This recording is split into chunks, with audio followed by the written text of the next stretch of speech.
Welcome to Ravi కిరణాల news. ముందుగా headlines చూద్దాం. ఎస్హెచ్జి మహిళలకు 3 రోజుల శిక్షణ, స్వయం ఉపాధికి మహిళలకు ప్రాక్టికల్ ట్రైనింగ్, కేశినేని ఫౌండేషన్ ఆధ్వర్యంలో శిక్షణ కార్యక్రమం. గ్రామీణ మహిళల ఆర్థికాభివృద్ధికి కొత్త అవకాశాలు. హరీష్ రావు వ్యాఖ్యలకు ఎంపీ చామల ఘాటు కౌంటర్. అసెంబ్లీకి రావాలని కేసీఆర్ కు సవాల్. 10 ఏళ్ల పాలనపై చర్చకు భయం ఎందుకు అని ప్రశ్న. నిజాలు బయటపడతాయన్న అసెంబ్లీకి దూరంగా ఉన్నారని ఆరోపణ. తిరుపతిలో జాతీయ ఇంధన పొదుపు వారోత్సవాలు. విద్యార్థుల ఆవిష్కరణలు ప్రశంసించిన మంత్రి గొట్టిపాటి. పునరుత్పాదక శక్తిపై అవగాహన కార్యక్రమాలు. ఇంధన పొదుపు ప్రతి ఒక్కరి బాధ్యత అని పిలుపు. రాష్ట్ర ప్రయోజనాల కోసమే కేసీఆర్ మాట్లాడారని హరీష్ రావు స్పష్టం. గ్లోబల్ వేదికలపై కేసీఆర్ పాలనకు ప్రశంసలు వచ్చాయని వెల్లడి. తెలంగాణ అభివృద్ధి నమూనాకు ప్రపంచ స్థాయిలో గుర్తింపు ఉందని వ్యాఖ్య. రాజకీయ విమర్శల వెనుక అసూయ మాత్రమే ఉందన్న హరీష్ రావు. చిన్నపిల్లలతో రాజకీయ ఫ్లెక్సీలు బాధ్యత రహిత్యమన్న అనిత. వైఎస్ఆర్సీపీ రాజకీయాలపై హోంమంత్రి అనిత ఆగ్రహం. రాజకీయ లాభాల కోసం పిల్లల వినియోగం తప్పు అని వెల్లడి. ప్రజల భద్రతే ప్రభుత్వ ప్రథమ లక్ష్యమని వ్యాఖ్య.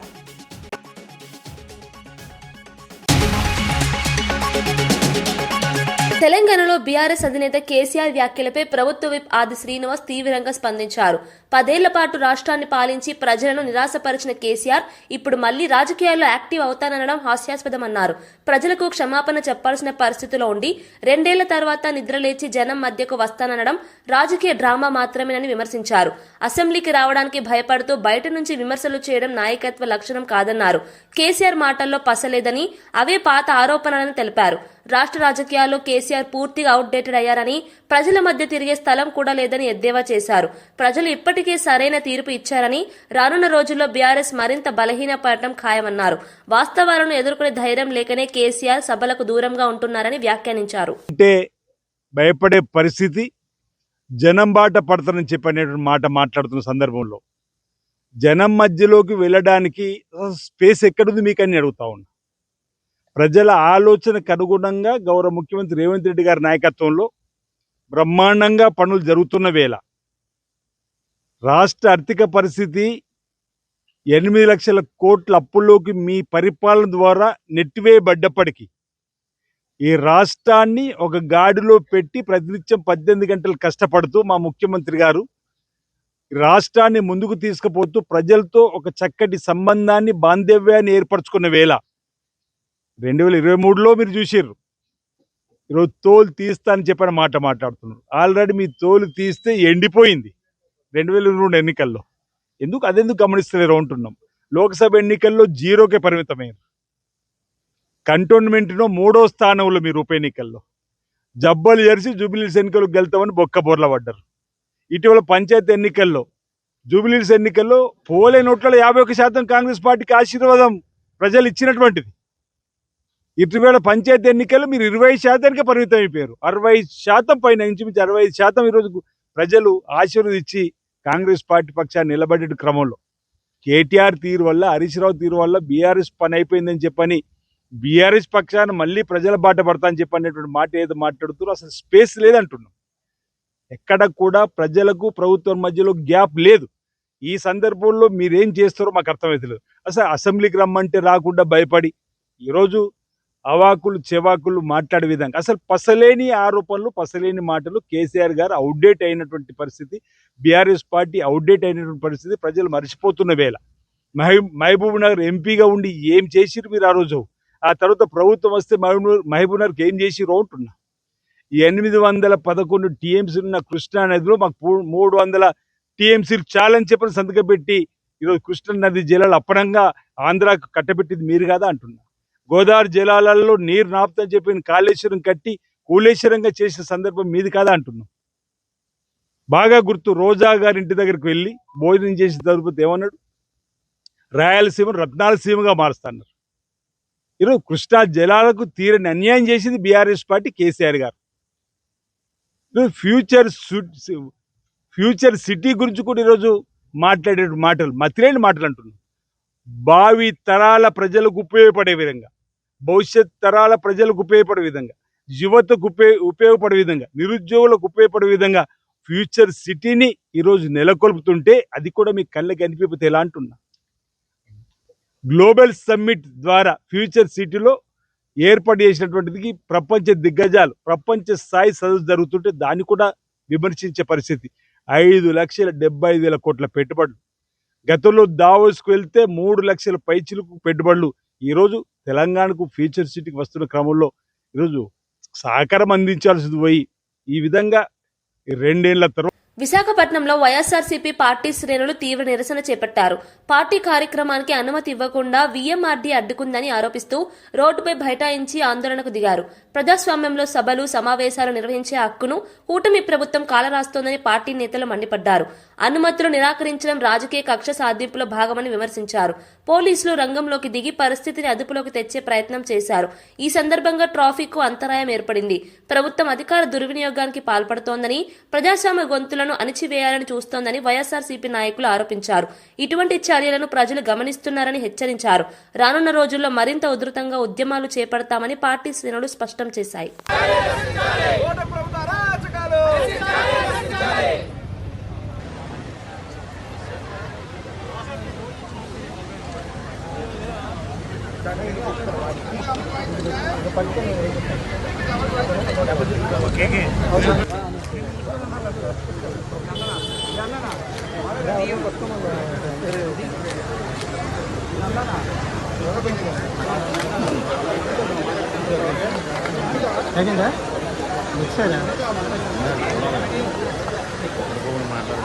ఆన్లైన్ గేమింగ్ యాప్ల కారణంగా యువత జీవితాలు నాశనం అవుతున్నాయని ఎమ్మెల్యే రాజాసింగ్ ఆందోళన వ్యక్తం చేశారు. గేమింగ్ కు బానిసలైన వారికి అధిక వడ్డీలకు డబ్బులు ఇచ్చి వేధిస్తున్న వడ్డీ వ్యాపారులపై కూడా కఠిన చర్యలు తీసుకోవాలని ఆయన ప్రభుత్వాన్ని డిమాండ్ చేశారు. అప్పుల ఊబిలో కూరుకుపోయి యువత ఆత్మహత్యల వరకు వెళ్తున్నారని అన్నారు. గేమింగ్ యాప్లను నియంత్రించడంలో ప్రభుత్వం మరింత కఠినంగా వ్యవహరించాలన్నారు. యువతను రక్షించాల్సిన బాధ్యత ప్రభుత్వానిదేనని స్పష్టం చేశారు. వడ్డీ వ్యాపారుల మాఫియాను గుర్తించి వారిపై కేసులు నమోదు చేయాలని సూచించారు. సమాజాన్ని కబలిస్తున్న ఈ ప్రమాదకర ధోరణిని అరికట్టేందుకు చట్టపరమైన మార్పులు అవసరమన్నారు. యువత భవిష్యత్తును కాపాడేందుకు ప్రభుత్వం తక్షణమే చర్యలు చేపట్టాలని రాజాసింగ్ కోరారు. ఇయ్యకుండా వాళ్ళు సూసైడ్ చేసుకుంటున్నారు. ఇవాళ ఎవరు కూడా బెట్టింగ్ యాప్ డౌన్లోడ్ చేయకూడదు. ఎవరు కూడా ఈ బెట్టింగ్ యాప్ని సోషల్ మీడియాలో కానీ ఎవరు కూడా దానికి ప్రమోట్ చేయకూడదు. అదేవిధంగా మీడియాలో వచ్చి కానీ టీవీలో వచ్చి కానీ హీరోయిన్ కూడా వాళ్ళు కూడా ఇట్లాంటి బెట్టింగ్ యాప్స్కి సపోర్ట్ చేయకూడదని ఆల్రెడీ పోలీసు వాళ్ళు కూడా చెప్తున్నారు. ఒకవైపు మన పోలీస్ డిపార్ట్మెంటు బెట్టింగ్ యాప్ వల్ల చాలామంది చనిపోతున్నారు. దీన్ని ఎట్టి పరిస్థితుల్లో ఆపాలని ఒక ఉద్దేశం ఉన్నది. ఇంకోవైపు కొంతమంది ఈ బెట్టింగ్ యాప్కి ట్రాప్ అయి మన పోలీసోలే ఈ బెట్టింగ్ యాప్కి అలవాటై వాళ్ళు గేమింగ్ ఆడుతున్నారు. గతంలో మనం చూసినాము అంబర్పేట ఎస్ఐ భానుప్రకాష్ పాపం అరెస్ట్ కూడా అయ్యిండు. అప్పులు పాడైండు. ఆయన గన్ కూడా ఆయన అమ్మేసిండు. అట్లాంటి కూడా కేసెస్ మనం చూసినాం. ఇవాళ హైడ్రా కమిషనర్ గారు గన్మ్యాను ఆయన కూడా సూసైడ్ అటెంప్ట్ ఆయన చేసిండు. ఇంతకుముందు సంగారెడ్డిలో కూడా ఒక కానిస్టేబుల్ ఇదే బెట్టింగ్ యాప్ వల్ల అప్పుల వల్ల ఆయన కూడా సూసైడ్ చేసుకుండు. చాలా వరకు మన తెలంగాణ కాకుండా యావత్ భారతదేశంలో ఏదో ఒక కోణాలు యూత్ కానీ పోలీస్ కానీ చాలామంది ఈ బెట్టింగ్ యాప్కి ట్రాప్ అయ్యి వాళ్ళు అప్పుల పాలన అవుతున్నారు. నేను పోలీస్ అధికారులకి ఒక రిక్వెస్ట్ చేయాలనుకుంటున్నా.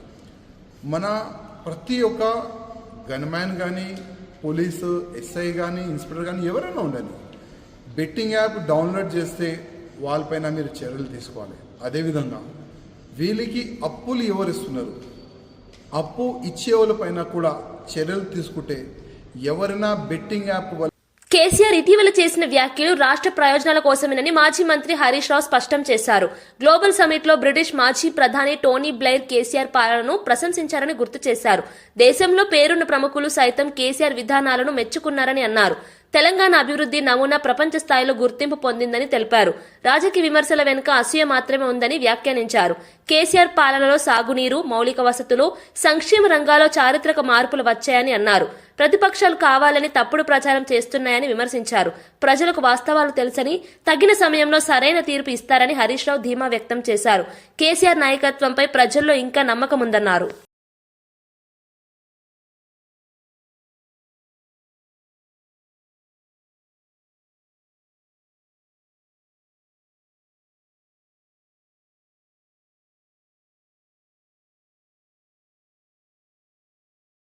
మాకు ఈ 299 పేరిట అన్యాయం జరిగింది. మాకు సెక్షన్ 3 కింద వెంటనే కృష్ణా నదీ జలాలు పునః పంపిణీ చేయండి. రాష్ట్రం ఏర్పడ్డ 42 రోజుల్లో ఢిల్లీకి పోయి పోరాడిన నాయకుడు KCR. That is his commitment. DPR వాపస్ తెచ్చిన వాళ్ళు మీరు, ఢిల్లీకి పోయి సెక్షన్ 3 కోసం పోరాడింది కేసీఆర్. కేసీఆర్ సంతకం పెట్టిండు, ఆడబెట్టిండు చూపి నాకు. ఆనాడు అడహక్ ఒప్పందం ఉమ్మడి ఆంధ్రప్రదేశ్ అసెంబ్లీలోనే 299, 512 ప్రాజెక్టులకు నిర్మించింది కనుక తాత్కాలికంగా దీన్ని వాడుకోండి, ట్రిబ్యునల్ పంచిన తర్వాత ఎవరి లెక్క వాళ్ళకే అని స్పష్టంగా ఒక తాత్కాలికమైన ఒప్పందం అధికారుల మధ్య జరిగింది. కేసీఆర్ గారు ప్రాణాన్ని ఫనంగా పెట్టి తెలంగాణ తెచ్చినోడు కదా, ఆయన బతికుండంగా తెలంగాణకు అన్యాయం కానిస్తాడా? అసలు ఎవడు నమ్ముతాడా తెలంగాణలో? పాలమూరు ప్రాజెక్టుపై కేసీఆర్ చేసిన వ్యాఖ్యలకు మంత్రి జూపల్లి కృష్ణారావు తీవ్రంగా స్పందించారు. కుర్చీ వేసుకుని కట్టిస్తానన్న కేసీఆర్ ఇప్పుడు ప్రభుత్వాన్ని విమర్శించడం విడ్డూరమన్నారు. 10 ఏళ్లు పాలించి 8 లక్షల కోట్ల అప్పులు చేసినా 1 ఎకరాకు నీళ్లు ఇవ్వలేదని మండిపడ్డారు. బీఆర్ఎస్ హయాంలో ప్రధాన కాలువలే పూర్తి కాలేదని విమర్శించారు. 2023 ఎన్నికల సమయంలో ఒక్క మోటార్ ఆన్ చేసి ప్రాజెక్టును జాతికి అంకితం చేశామనడం మోసమన్నారు. నీటి కేటాయింపులు, అనుమతులు లేకుండా ప్రాజెక్టు ఎలా అంకితం చేస్తారని ప్రశ్నించారు. కోసం కాదని తాగునీటి కోసమే సుప్రీంకోర్టులో పిటిషన్ వేసిన చరిత్ర ప్రజలకు తెలుసన్నారు.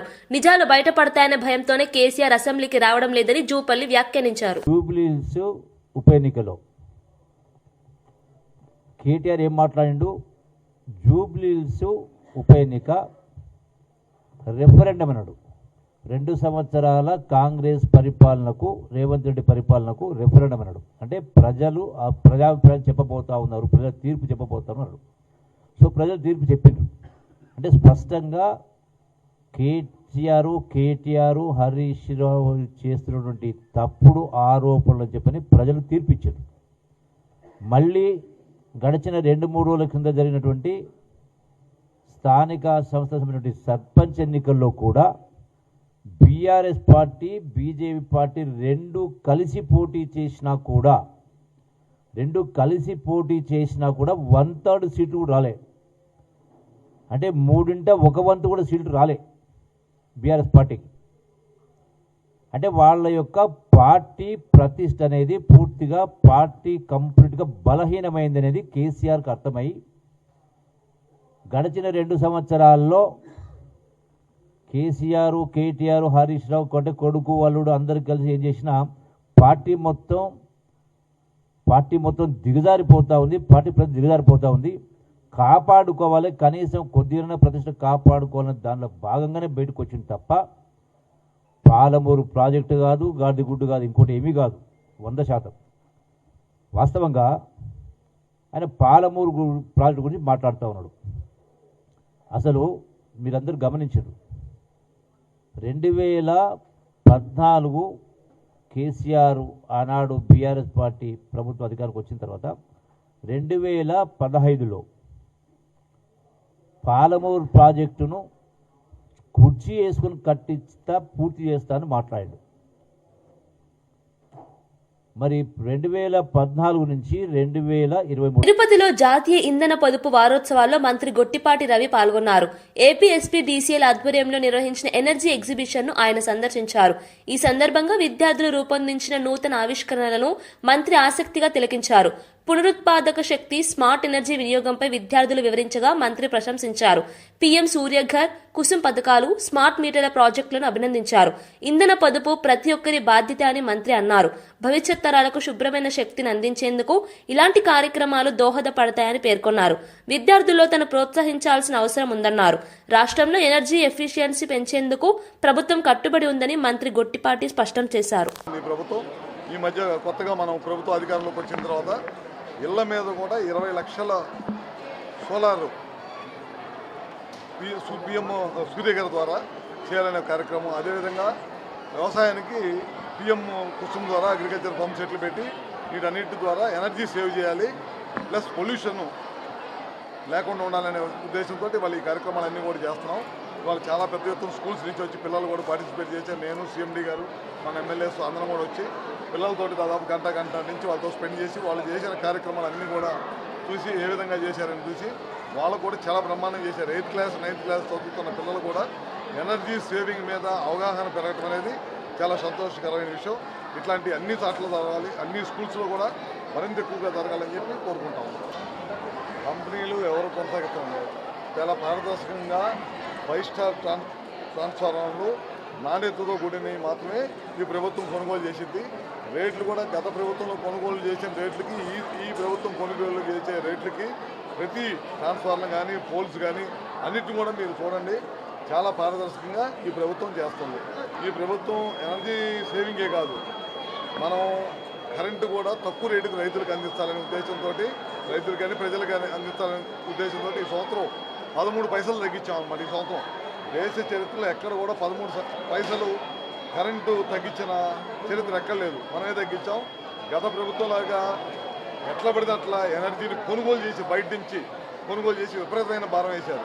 మేము ఎక్కడ కూడా ఎనర్జీని కొనుగోలు విపరీతంగా తగ్గించేసాం. తగ్గించి మనకున్న వాటిలో మనకున్న హైడల్ కానీ, మనకున్న థర్మల్ కానీ, అదేవిధంగా మనకున్న సోలార్ని కానీ, మనకున్న సిస్టమ్స్ అన్నింటిని కూడా ఇంప్రూవ్ చేసుకుంటా పవర్ని ప్రజల మీద ఎక్కువ భారం పడకుండా చేయాలనేది ఈ ప్రభుత్వ ఉద్దేశం. అందుకనే ఈ సంవత్సరం మళ్ళీ సూర్య గారు తీసుకున్నాం. ఇళ్ళ మీద రూఫ్ టాప్ అందరు వేసుకోవాలని తీసుకున్నాం. పిఎం కుసుమ్ కూడా తీసుకున్నాం. 11 kV సబ్స్టేషన్ దగ్గర 33/kV 11 kV లైన్స్ దగ్గర 33/kV సబ్స్టేషన్స్ దగ్గర పిఎం కుసుమ్ పెట్టి తద్వారా పవర్ లాసెస్ తగ్గించేసి ఎక్కువ నాణ్యమైన పవర్ ఇవ్వాలనేదే ఈ ప్రభుత్వ ఉద్దేశం. వైఎస్ఆర్సీపీ పార్టీపై హోంమంత్రి అనిత వంగలపూడి తీవ్ర విమర్శలు చేశారు. చిన్నపిల్లల చేత రాజకీయ ఫ్లెక్సీలు పెట్టించడం అత్యంత బాధ్యతారహిత చర్యగా అభివర్ణించారు. ఒకప్పుడు అధికారంలో ఉన్న పార్టీ ఇలాంటి దిగజారుడు రాజకీయాలకు పాల్పడటం దురదృష్టకరమన్నారు. వైఎస్ఆర్సీపీ ప్రవర్తనను చూసి ప్రజలు నవ్వుకుంటున్నారని, చివరికి వాళ్లే బుద్ధి చెబుతారని వ్యాఖ్యానించారు. రాష్ట్రాన్ని గంజాయి రహిత ఆంధ్రప్రదేశ్గా మార్చేందుకు ప్రభుత్వం ఎన్నో చర్యలు తీసుకుంటోందని తెలిపారు. డ్రగ్స్ నిర్మూలనకు పోలీస్ శాఖతో పాటు ఇతర విభాగాలు సమన్వయంతో పనిచేస్తున్నాయన్నారు. యువత భవిష్యత్తును కాపాడేందుకు ప్రభుత్వం కఠిన నిర్ణయాలు తీసుకుంటోందని స్పష్టం చేశారు. ప్రజల భద్రతే ప్రభుత్వ ప్రథమ లక్ష్యమని పేర్కొన్నారు. రాజకీయ లాభాల కోసం పిల్లలను వాడుకోవడం మానుకోవాలని వైఎస్ఆర్సీపీకి హితవు పలికారు. పోలీస్ పరిస్థితి ఎలా ఉందంటే, ఒక పక్క లా అండ్ ఆర్డర్ని మేము ఎంత పర్ఫెక్ట్గా ముందుకు తీసుకెళ్ళడం ఒక ఎత్తు అయితే, ఇలాంటి రౌడీ మూకల్ని అరికట్టాలి అన్న దృక్పథం కూడా మాకు కూడా ఎక్కువగా ఉంది. చిన్న పిల్లల్ని కూడా ప్రేరేపించి ఈరోజు అటువంటి నేరాలకు ముందుకు తీసుకెళ్లే పరిస్థితిలో జగన్మోహన్ రెడ్డి ఉండి, ఆ జగన్మోహన్ రెడ్డి తిరిగి వాళ్ళ పీపీపీ విధానంలో వచ్చిన వాళ్ళు అరెస్ట్ చేస్తామని మాట్లాడుతూ ఉంటే నిజంగా ప్రజలే ఈరోజు నవ్వుకునే పరిస్థితులు ఉన్నాయి. వీళ్ళకి సమాధానం ఆల్రెడీ లాస్ట్ ఎలక్షన్స్లో చెప్పారు, వచ్చే ఎలక్షన్స్లో కూడా డెఫినెట్గా చెప్తారు. వైసీపీని అంతకన్నా మంచి మాటలు మాట్లాడతారా? మేము క్రైమ్ రిపోర్ట్ చూపిస్తున్నాము, మేము లెక్కలతో సైతం చూపిస్తున్నాము. ఈరోజు గాంజాకి ఇంతకుముందు హబ్లా తయారైన ఆంధ్రప్రదేశ్ని ఈరోజు గాంజా రహిత ఆంధ్రప్రదేశ్గా మార్చడానికి ఈగల్ని ఏర్పాటు చేసుకుని ఎఫెక్టివ్ వేలో ముందుకెళ్లే పరిస్థితి.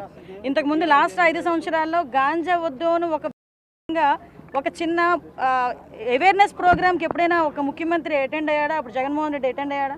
కనీసం మంత్రులు ఎవరైనా అటెండ్ అయ్యారా? కనీసం ఈరోజు కొన్ని వేల అవేర్నెస్ ప్రోగ్రామ్స్ ఏర్పాటు చేయడమే కాదు, ఈరోజు గాంజా కల్టివేషన్ ఆంధ్రప్రదేశ్లో జీరోని చేసిన పరిస్థితి కూడా కనిపిస్తూ ఉంది. ఎక్కడైనా ట్రాన్స్పోర్టేషన్లో కూడా గాంజా ఎక్కడైనా కనిపిస్తే కనుక ఇమీడియట్గా పట్టుకుని వాళ్ళ మీద ఎన్డీపీఎస్ యాక్ట్ ప్రకారం వాళ్ళందరినీ కూడా అరెస్టులు చేయడం జరుగుతుంది.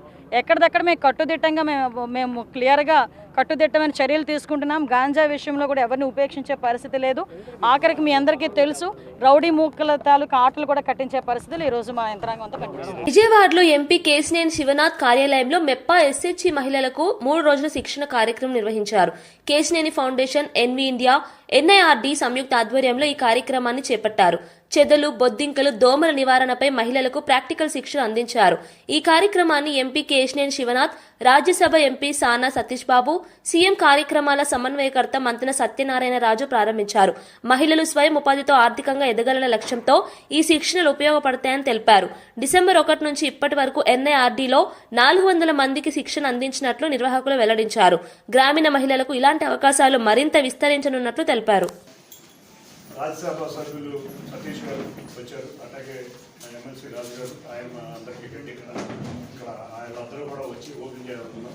ముగింపు గద్దె రామ్మోహన్ గారు, బాండవమ్మ గారు కూడా వస్తారు. ఎందుకంటే మనం చేసిన ప్రోగ్రామ్స్ అన్నీ కూడా ఒక వీడియో చేయగలుగుతాం. ఎందుకంటే అన్ని గ్రూప్స్లో మీరు చెప్పేదాన్ని బట్టి మీ వాళ్ళు ఇన్స్పైర్ అవుతుంది.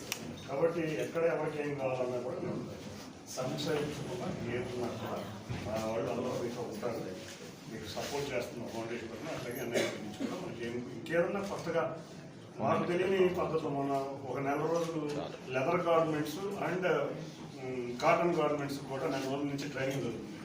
అంటే మొత్తం ఫుల్ ఫ్లెడ్జ్డ్గా వస్తారు. వచ్చినాక రావాల్సిన చిన్న చిన్న మిషనరీకి ఏమైనా సపోర్ట్ చేయాలి. మీకు ఎట్టగో డాక్టర్ నుంచి మీ అందరికీ కూడా ఆల్రెడీ ఫైనాన్షియల్ సపోర్ట్ బ్యాంక్స్ నుంచి ఇంకెక్కడన్నా మార్కెటింగ్లో కానీ ఇటువంటి కానీ ఏదైనా సపోర్ట్ చేయాలి వీరికి తప్పకుండా థ్యాంక్ యూ. మీరందరూ కూడా జాగ్రత్తగా ఈ 3 రోజులు విజయవాడలో చాలా బోధింగ్లు ఉన్నాయి, చాలా చదువులు ఉన్నాయి. కాబట్టి విజయవాడలో పెట్టిన క్లాసు బాంబే నుంచి కూడా వచ్చినందుకు వాళ్ళకు కూడా thank you for coming from Bombay sir. Thank you for organising this thing. రాజు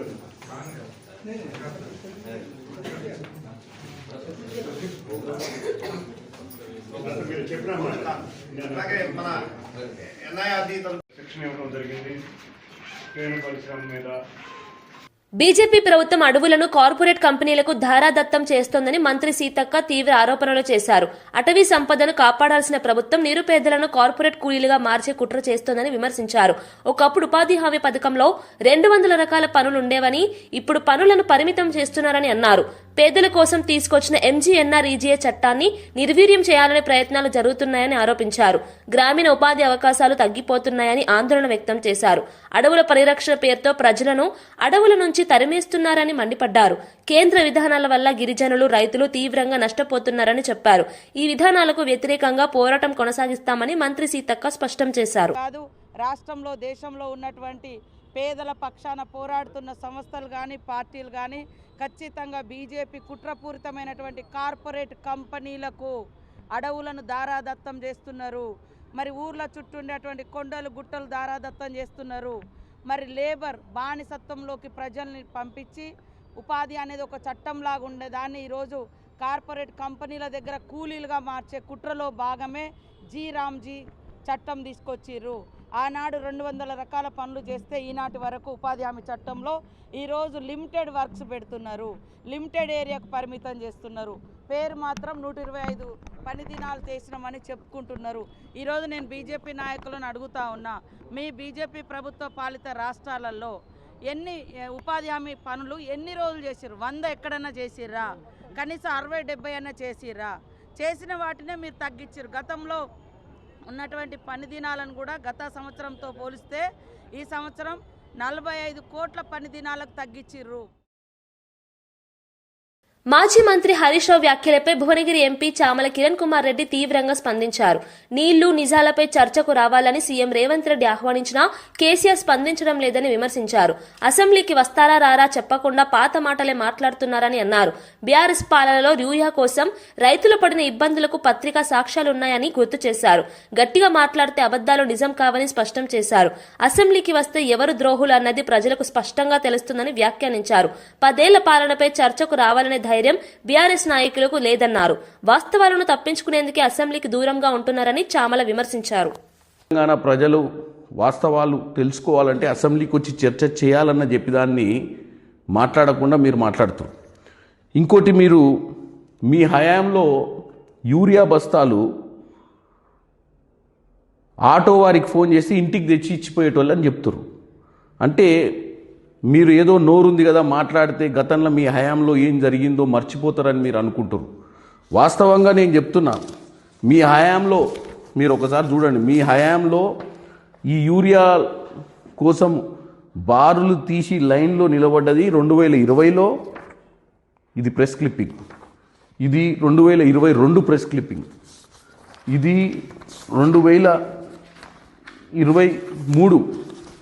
ఇది 2021. ఈ ప్రెస్ క్లిప్పింగ్స్ అన్నీ కూడా ఈరోజు ఎందుకు చూపించాల్సి వస్తుందంటే, మీరు తెలంగాణ ప్రజలను మీ హయాంలో ఏం జరిగిందో మర్చిపోయారు, ఇప్పుడు ఏం మాట్లాడినా చెల్తుంది అని చెప్పి మీరు మాట్లాడినట్టుగా ఉంది తప్ప మీ హయాంలో ఏ రోజు కూడా మీరు సక్రమైన పాలనను అందియలేదు. తెలంగాణ ప్రజలు మిమ్మల్ని 23లో ఓడగొట్టి కాంగ్రెస్ ప్రజాపాలన తెచ్చుకుందే ఒక మంచి. రాజధాని పరిధిలోని గ్రామాల్లో మౌలిక వసతుల కల్పనకు 900 కోట్ల రూపాయలతో పనులు చేపట్టేందుకు ప్రణాళిక సిద్ధం చేసినట్లు మంత్రి నారాయణ వెల్లడించారు. రోడ్లు, డ్రైనేజీ, తాగునీరు, విద్యుత్ వంటి సౌకర్యాల అభివృద్ధిపై దృష్టి పెట్టినట్లు తెలిపారు. రాజధాని రైతులు, గ్రామస్తులకు న్యాయం చేయడమే ప్రభుత్వ లక్ష్యమని స్పష్టం చేశారు. గత ప్రభుత్వ నిర్లక్ష్యం వల్ల ఏర్పడ్డ సమస్యలను దశల వారీగా పరిష్కరిస్తామని అన్నారు. అభివృద్ధి పనులు త్వరలో ప్రారంభమవుతాయని పేర్కొన్నారు. రాజధాని ప్రాంతాన్ని సమగ్రంగా అభివృద్ధి చేయాలనే సంకల్పంతో ప్రభుత్వం ముందుకెళ్తోందన్నారు. స్థానిక ప్రజల సూచనలను కూడా పరిగణలోకి తీసుకుంటామని చెప్పారు. అమరావతి అభివృద్ధి రాష్ట్ర భవిష్యత్తుతో ముడిపడి ఉందని మంత్రి నారాయణ స్పష్టం చేశారు. నెల్లూరు నుంచి వడ్డమాన్ రావడానికి చాలా ఇబ్బందులు ఎదుర్కొంటున్న వడ్డమాన్ గ్రామస్తుల కోరిక మేరకు నారాయణ గారు ఈ రోడ్డు వీలున్నంత త్వరగా పూర్తి చేయాలని సంకల్పం చెప్పారు. వెంటనే ఈ కార్యక్రమం చేపట్టి రోడ్డుకి సౌకర్యం ఏర్పాటు చేసినందుకు వారికి ధన్యవాదాలు. ఈ తిల్లూరు నుంచి వండమానికి వచ్చే రోడ్డు చాలా భయంకరంగా ఉంది. వెంటనే దాన్ని చేయించమని శ్రావణ గారిని యాక్చువల్గా శాసనసభ్యుల్ని ఆ యొక్క విలేజ్లో అందరూ అడగటం జరిగింది. దాని మీద యాక్చువల్గా వెంటనే నేను అధికారులకు ఆదేశించాను దాన్ని ఎస్టిమేషన్ చేసి చేయమని. వాళ్ళు వెంటనే కేవలం ఒక వారంలో లాస్ట్ సండే దాన్ని టేకప్ చేశారు, అది కంప్లీట్ చేశారు. అంటే ఫ్యూచర్లో ఈ రోడ్డు ఏదైతే రోడ్డు ఉందో ఇవన్నీ మెయిన్ రోడ్ అవుతాయి. అంటే 165 అడుగుల వెడల్పులు, అదేవిధంగా 195 అడుగులు. ఎందుకంటే అమరావతి క్యాపిటల్ సిటీలో ఏదైతే ట్రంక్ రోడ్స్ ప్లాన్ చేసామో అంటే ఒక విలేజ్ నుంచి ఇంకో విలేజ్ పోయన్నీ కూడా 165 అడుగులు కానీ లేదా 195 అడుగులు కానీ ఇంటర్నేషనల్ స్పాట్. రాచకొండ కమిషనరేట్ పరిధిలో ఈ ఏడాది 78% కేసులు పరిష్కరించినట్లు సిపి సుధీర్ బాబు తెలిపారు. కమిషనరేట్ వార్షిక నేర నివేదికను ఆయన విడుదల చేశారు. ఈ ఏడాది మొత్తం 33,040 కేసులు నమోదైనట్లు వెల్లడించారు. డ్రగ్స్ రవాణాకు పాల్పడిన 495 మందిని అరెస్ట్ చేసి వారి నుంచి 20 కోట్ల రూపాయల విలువైన మాదక ద్రవ్యాలు స్వాధీనం చేసుకున్నట్లు తెలిపారు. సైబర్ నేరాలకు సంబంధించి 3,734 కేసులు నమోదు కాగా 6,188 మంది సైబర్ నేరగాళ్లను అరెస్ట్ చేసినట్లు పేర్కొన్నారు. నేరాల నియంత్రణలో పోలీస్ సిబ్బంది సమర్థంగా పనిచేశారని అభినందించారు.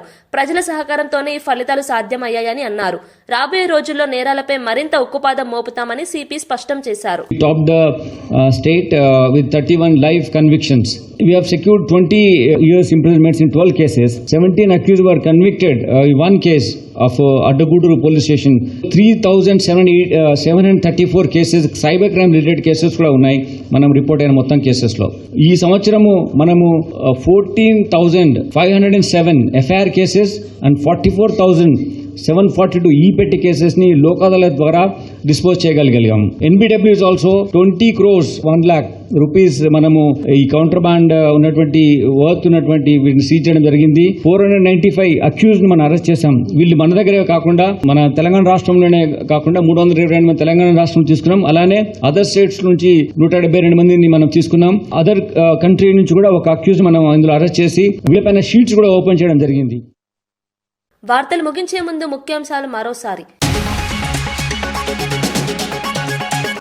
SHG మహిళలకు 3 రోజుల శిక్షణ, స్వయం ఉపాధికి మహిళలకు ప్రాక్టికల్ ట్రైనింగ్, కేశినేని ఫౌండేషన్ ఆధ్వర్యంలో శిక్షణ కార్యక్రమం, గ్రామీణ మహిళల ఆర్థికాభివృద్ధికి కొత్త అవకాశాలు. హరీష్ రావు వ్యాఖ్యలకు ఎంపీ చామల ఘాట్ కౌంటర్, అసెంబ్లీకి రావాలని కేసీఆర్ కు సవాల్, 10 ఏళ్ల పాలనపై చర్చకు భయం ఎందుకు అని ప్రశ్న, నిజాలు బయటపడతాయని అసెంబ్లీకి దూరంగా ఉన్నారని ఆరోపణ.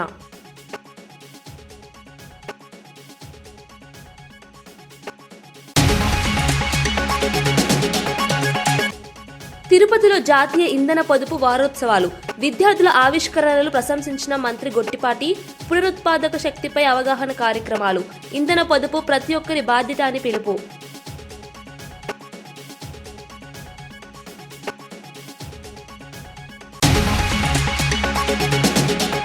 రాష్ట్ర ప్రయోజనాల కోసమే కేసీఆర్ మాట్లాడారని హరీష్ రావు స్పష్టం.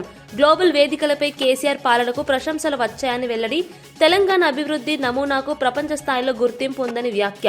రాజకీయ విమర్శల వెనుక అసూయ మాత్రమే ఉందన్న హరీష్ రావు. చిన్నపిల్లలతో రాజకీయ ఫ్లెక్సీలు బాధ్యతారహిత్యమన్న అనిత. వైఎస్ఆర్సీపీ రాజకీయాలపై హోంమంత్రి అనిత ఆగ్రహం. రాజకీయ లాభాల కోసం పిల్లల వినియోగం తప్పు అని వెల్లడి. ప్రజల భద్రతే ప్రభుత్వ ప్రథమ లక్ష్యమని వ్యాఖ్య.